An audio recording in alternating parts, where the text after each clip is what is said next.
ناظرین و سامعین کرام السلام علیکم ورحمۃ اللہ وبرکاتہ۔ حضرات، آج ہم آپ کی خدمت میں لام ساکن کے 2 قاعدے و میم ساکن کے 3 قاعدے، نون ساکن اور تنوین کے 4 قاعدے پیش کریں گے اور اس کو دلیل حصر سے سمجھیں گے کہ لام تعریف کے بعد یا تو حروف قمریہ میں سے کوئی حرف ہوگا یا حروف شمسیہ میں سے۔ اگر لام تعریف کے بعد حروف قمریہ میں سے کوئی حرف ہوگا تو لام تعریف کا اظہار ہوگا، جیسے والقمری وغیرہ، اور لام تعریف کے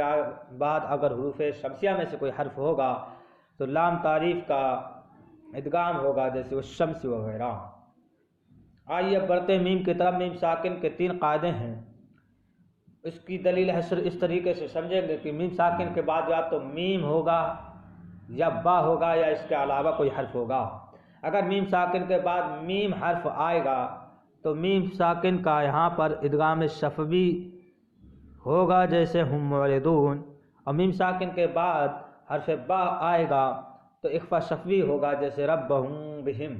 اور میم ساکن کے بعد میم اور با کے علاوہ کوئی حرف ہوگا تو اظہار شفوی ہوگا، جیسے ہم فیہا۔ نون ساکن اور تنوین کے 4 قاعدے ہیں، اس کو بھی دلیل حصر سے سمجھیں گے کہ نون ساکن یا تنوین کے بعد یا تو حروف حلقی میں سے کوئی حرف ہوگا یا حروف یرملون میں سے حرف ہوگا یا حرف با ہوگا یا اس کے علاوہ کوئی حرف ہوگا۔ اگر نون ساکن و تنوین کے بعد حروف حلقی اگح خاء میں سے کوئی حرف ہوگا تو نون ساکن تنوین کا اظہار ہوگا، جیسے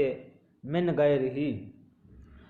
نون ساکن اور تنوین کے بعد اگر حروف یرملون میں سے کوئی حرف ہوگا تو نون ساکن تنوین کا ادغام ہوگا، جیسے من یقول بغیرہ، اور نون ساکن تنوین کے بعد حرف با آئے گا تو نون ساکن و تنوین کا اقلاب ہوگا، جیسے من بعد وغیرہ، اور نون ساکن و تنوین کے بعد حروف حلقی کے علاوہ اور حروف یرملون اور حرف با کے علاوہ کوئی دیگر حرف ہوگا تو نون ساکن و تنوین کا اخفا ہوگا، جیسے ما دخلہ وغیرہ۔ حضرات، اس دلیل حصر کو آپ صحیح سے سمجھیں گے تو انشاءاللہ ان قاعدوں کو تا دیر تک یاد رکھیں گے اور قاعدہ کبھی نہیں بھولیں گے۔ حضرات، ہماری ویڈیو کیسی لگی کمنٹ باکس میں ضرور بتائیں۔ ویڈیو اچھی لگی ہو تو لائک کریں، شیئر کریں، اور کوئی سوال ہو تو کمنٹ باکس میں ضرور کریں، انشاءاللہ ہم آپ کے سوال کا جواب دیں گے۔